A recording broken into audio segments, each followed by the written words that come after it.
Patreon Q&A. I left a post just before November to do some question and answers, and it just so happened that I was on one of the biggest tours of my life and couldn't get back to all these Q&A questions, but got some time now. I'm feeling nearly recharged. I'm in a very cheap place on earth, in Asia, Bali, so I have to be very selective of where I choose to spend my time because I want to be conserving money. And this is one of the cheapest places on earth, so yeah, this is really good for me. I can get really cheap fruits and vegetables here, cheap cost of living, and I can sit down and get all this editing, well, a lot of it out the way. There's a lot of editing to do. Quite overwhelming. I've also, just to update you on my health, to get through the tour, I was really smashing in lots of caffeine, coffee, Red Bulls, Monster, just energy drinks. And I found like now I'm just coming down from all of that. Like I've stopped all caffeine since I've been here. So I just feel really mentally exhausted. And I'm trying to get my healing centered, doing some trauma work while I'm here because, as you know, well, you might know that I've got PTSD from my past of gangs, and so I'm going to try to get some trauma work done, some breath work and some other deep healing done while I'm here, and at the same time work on my videos, which is where most of the work is, in the editing room. So yeah, I've got my little desk set up here, my little small humble little abode here, and I'm going to start answering some questions for you. So that's my update. I love you all. Thank you all for your support throughout the tour. Couldn't have done it without you guys. Can't do it without your support. Without you, none of this is possible. So here it is, October 31st. So it's about a month ago. It's actually over a month ago, really. So yeah, let's answer some of your questions. We've got Matthew John Jenkins. How you going, Matty? Hey, Joey. Just saying, I really enjoyed your last bunch of videos. Again, they're wicked, especially one titled The Most Important Question He'd Ever Asked with a Teenager. Youngsters are more switched on than ever because of the internet, and it's a great thing to see because they are the future. Keep it up and stay well, buddy. Thanks a lot for the feedback, Matthew. Very much appreciated. Let's move on to Deborah. Hey, Debbie. Hey, Joey. I don't have any questions. Just stopped by to give you much praise for the love you do, much praise and love for all you do. That's very sweet of you, sending you love right back. I was watching DXE live in San Francisco a few days ago. They had a For the Animals march protesting the arrests of activists by the police in California. Sorry about the noise. It's quite noisy out there. As I was watching, I thought, gee, they sure could use Joey Carbstrong there. No lie, you're one of a kind. There's no one like you in any way. My prediction is that you will and are one of the greatest voices in animal rights activism ever to hit the animal rights scene. Be more every day, Joey. You've got what it takes. Thanks so much, Deborah. That's really sweet and motivating of you. I have my ups and downs, but I try my best, don't I? And don't we all? Will Saunders, what is this big thing you have planning and been posting about? Aha, you already know now, don't you, Will? He posted 3 days ago. Yeah, you know what the big thing was now, is the big tour. Elizabeth Delth, hey, Joey, will you be going to the Animal Rights Conference in Washington, D.C.? Short answer, no. I won't be going to any events in the US anytime soon because I cannot go to the US because of my criminal history from my past. So just to answer that question, no, I won't be doing anything in the US. Really, really disappointing because I'd love to go to the US. A lot of my following are from the US. There's a lot of animal rights activism in the US, and it's a real big, deep shame. Charles Lefranchio, I think Refranco, I don't know how to pronounce it.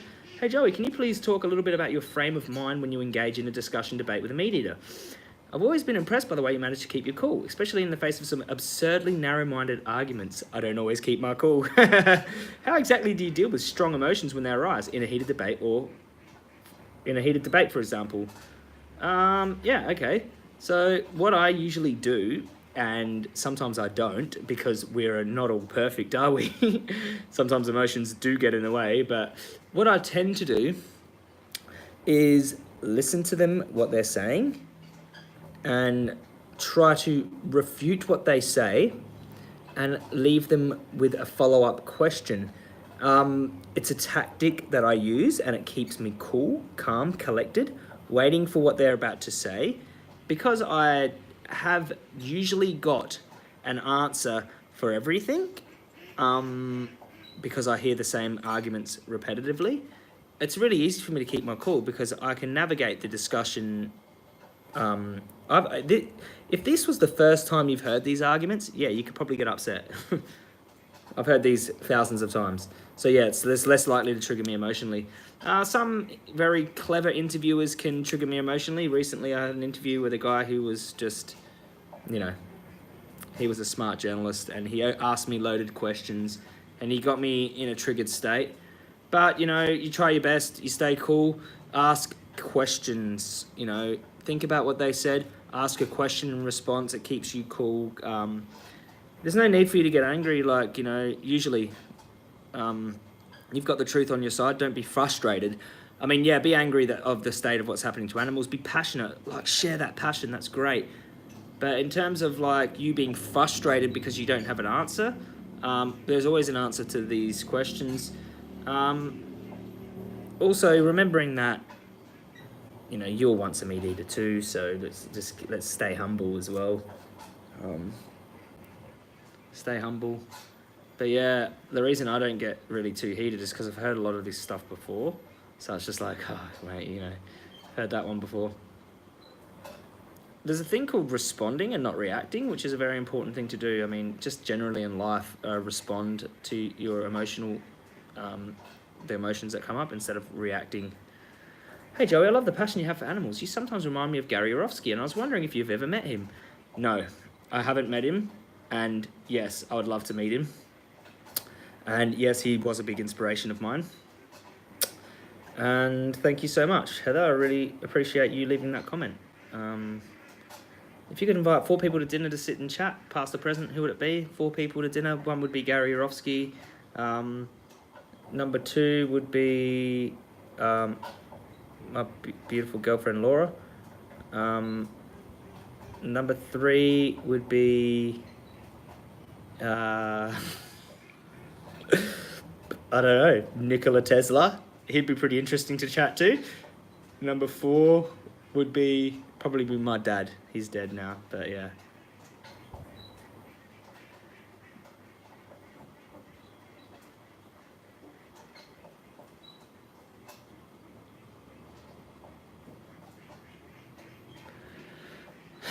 Hey Joey, I'd like to discuss the topic of rape. Okay, so trigger warning, we're about to discuss rape. If you want to turn it off now, that's up to you. Stop reading now. I've been around farming and ranching communities, had 2 men say they have had sex with animals themselves, and others insinuate they have. One said it in a group in a 12-step program and make it amends. The other thought it would be cool to tell. I think it is or has been common. Well, that's a very speculative thing to say. And maybe that is why there's so much upset when the word rape is used. I think the men raping animals with their penis is considered fun for those groups when they hear the word rape used. It hits, but it's considered fun in those groups, and when they hear the word rape used, it hits close to home to them. I was looking for funny costumes this morning and came across a toy sheep wrapped to the man's belt, such that it looked like it was going on.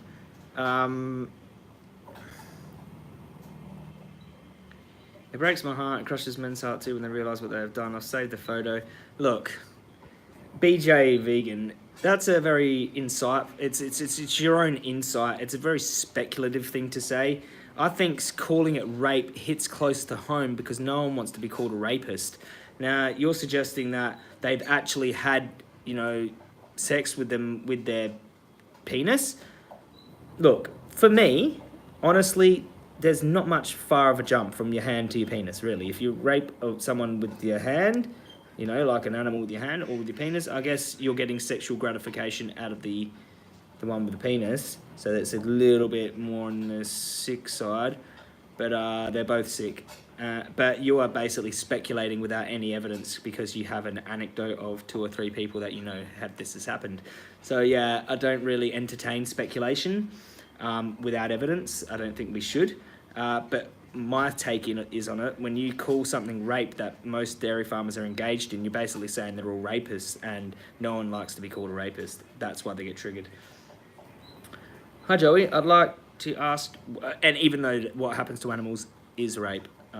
Hi Joey, I'd like to ask what strategy you utilise when conversing with hunters, fishermen and other people who do not have the same moral values. Which aspects of veganism do you concentrate on in such cases?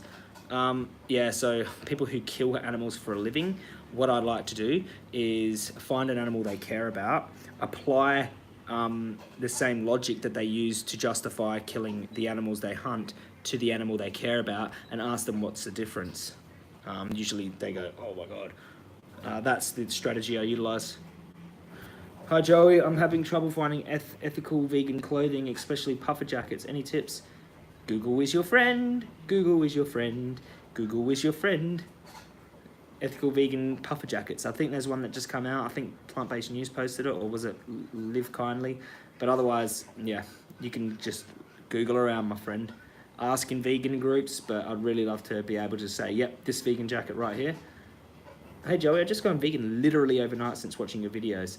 Now I know the truth, I'll never go back, so thank you. I was already eating meat, eating much less flesh and dairy anyway for a while for health reasons, so it's not been difficult for me at all to cut it out completely. Do you have any tips on the early days when you're the only one in your family that is vegan? And probably always will be, and probably will always be the only one in the family that is vegan. And for eating out with family and friends or at their homes, what to say and how to react if met with judgment. Guess what, Jennifer Taylor? You're in luck, because I've made a whole video on that just for you. If you go onto my channel, there's a video called Dealing with Non-Vegan Friends and Family, and it goes for 10 minutes, and you should check that out, and that will help you out with all of my tips to do with that. Look, when it comes to friends and family, they're the hardest. There's always a psychological barrier there because you're their friend or family that are less likely to listen to you. Check out my video, I'll give you some tips. Al in Japan. You're always asking questions, Al. That's excellent. Good luck with the Europe tour. Amazing, thank you so much. It's already done. Last time I mentioned we may have started activism in Japan.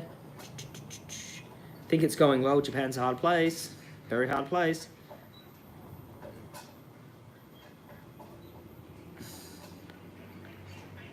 You might have some tips to convince more people to help. Okay, so he's asked, what Al's asking is, it's been a struggle to get volunteers for AV in Japan. There are quite a lot in the FB group, but only about 5 joined the Cube sessions. Thought you might have some tips to convince more people to help us out. I've actually got a short video on my Facebook page called Should Vegans Speak Up? I recommend maybe you share that video in your group. Doing workshops and talk about the moral imperative for vegans to be active. There's a video on my Facebook, it's also on my Instagram, called Should Vegans Speak Up? Share that with them, hopefully that entices them. You can't force anyone to do activism, but you can persuade them and talk about why it's a moral obligation. Because if you see an injustice and you just let that happen, you become morally culpable, in a sense, you become complicit. Hi Joey, thank you for everything you do. You are a huge inspiration for me. Because of you, I attended my first Cube of Truth on the 3rd of November. It was amazing. Amazing. So here comes some question. What would you do if your non-vegan family member asked you to go buy milk? I would say, hell nah. I would bring back soya milk or rice milk. No, I wouldn't. My family members would not ask me to do that. I would educate them. I would say, here's dairy is scary, watch that, and this is why I don't want to go buy milk for you. Milk is for a baby cow, and they're stolen and killed, and mothers are raped, and they're also slaughtered in a slaughterhouse. It goes against my moral values to purchase that product, and you're asking me to do something that is against my moral values. I'll just politely, clearly state why you don't want to do that. I wouldn't. I've got a very different personality to you, though. We all have different personalities, don't we? Mine is I've got a very strong personality, so it's not hard for me to tell my family what my boundaries are, and that is one of my boundaries. Hi Joey, first of all, I really admire all you do for the animals. I've been vegan for 10 months and I feel privileged to support your work. Thank you so much, Angus. You're a legend. That's all I can say about that. My question is, I have 3 small kids, 10, 9 and 7, who are vegan. When they are with me, when they're with you, they're vegan, sorry. And I tell them a lot about the cruelty of the animal industry. However, so they really understand so they really understand. Okay, now I understand how you've written it. However, so they really understand, is it a bit too soon to show them something like Dominion or Earthlings? Or would you recommend something else for children at this age? Thank you for your advice. 10, 9, and 7.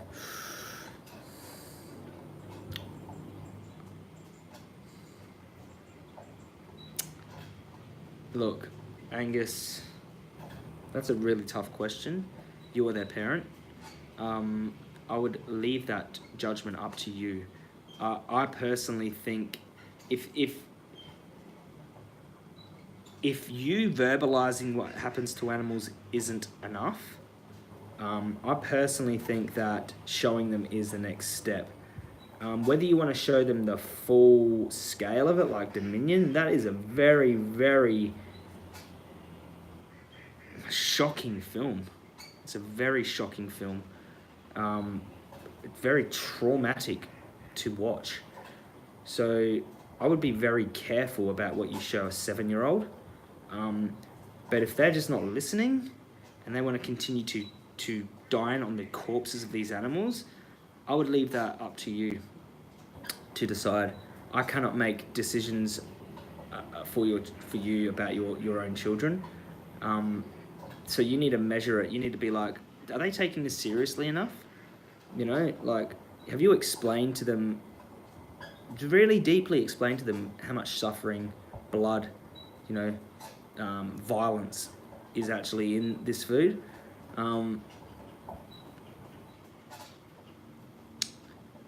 There isn't really, I mean, there are other videos that you could show them,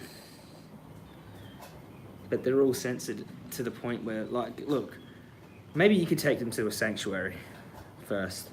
Get them to connect with animals first. I would leave Dominion as the last resort, because they're really young, 7 and 9. 10's pushing like into the age where you can. Look, but it's really subjective. It's you're their parent. It's really up to you at the end of the day. I mean, being honest with them is important, but I think you know, I don't really. It's really tough for me to answer that. Really tough for me to answer that. I mean, if you show them something like Dominion, they're never probably going to want to touch an animal product ever again, and they're going to see the reality for what it is. So maybe if you watched it with them and closed their eyes at certain parts, yeah. Have to leave that one up to you, but that was my advice. Maybe exhaust your other options first. Leave Dominion as the last resort. I mean, I'd start pushing it into like 12, 13, 14. Like, yeah, that's okay. But like 7, 8, 7 and 9, I don't know. Like, I don't know. It's pushing it a bit. But then again, if they do see it, then they're going to be changed forever. Getting them to connect with animals first. Take them to a sanctuary. Hey, Michaela. Hey, Joey. Just want to say thank you for your amazing work. Thank you very much. I've been looking into meditation and plan on doing a 10-day Vipassana meditation retreat. Was wondering if you've ever looked into meditation or even therapy. I know James Aspey has done meditation and said it helped with activism as well. Thoughts?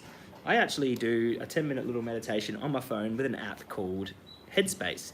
And I do it because I have some PTSD that I'm trying to deal with. I also do some trauma therapy with a therapist, a professional, and I'll be doing some more trauma therapy while I'm here in Asia with some more professionals. So yes, I do therapy, not for my activism, more for my past of gangs and violence and drugs. Yeah, James Aspey's the one to talk about when it comes to Vipassana.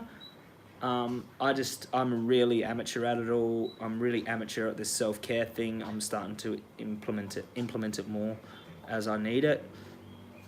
But I know meditation and therapy, if you need it, if you've got past traumas, if you need therapy, get it. Like, if you need it. Meditation, maybe incorporate it as a daily practice. I'm not going to say it's not helpful. I mean, yeah, like me dealing with my stress. Oh my God, I get so stressed. So yeah, that's why I've got my little Headspace app. Really simple, really easy to implement. So guys, that's my little Q&A. Sorry that that was late. I'm sure you all understand why that was late. I mean, I've only just gotten settled into my new pad. Want to follow me on Instagram? Come follow me on Instagram. Like I do like run-of-the-mill little live streams while I'm eating, so you can get a proper update at where I'm at. And then like I post things on my Instagram that you just won't see anywhere else. And yeah, it's a really good idea. You know, it's a really good way of staying connected with me and seeing what I'm up to. And so yeah, that's my Q&A for this month. We'll move back. We'll start the Q&As back again for the following month. So I'll leave you a post at the end of this month to do January's. And I'm looking forward to the new year, and I love you all and thank you all for your support. Couldn't do it without you. Seriously, 100%. Love you so much. See you all in the next video. Peace. If you've got anything you want to ask me, or any you want to do one-on-one Skype, if you're a $50 Patreon and above, email me, unclejoski@gmail.com. My email is in the bottom of all my YouTube videos. Peace. Love you all.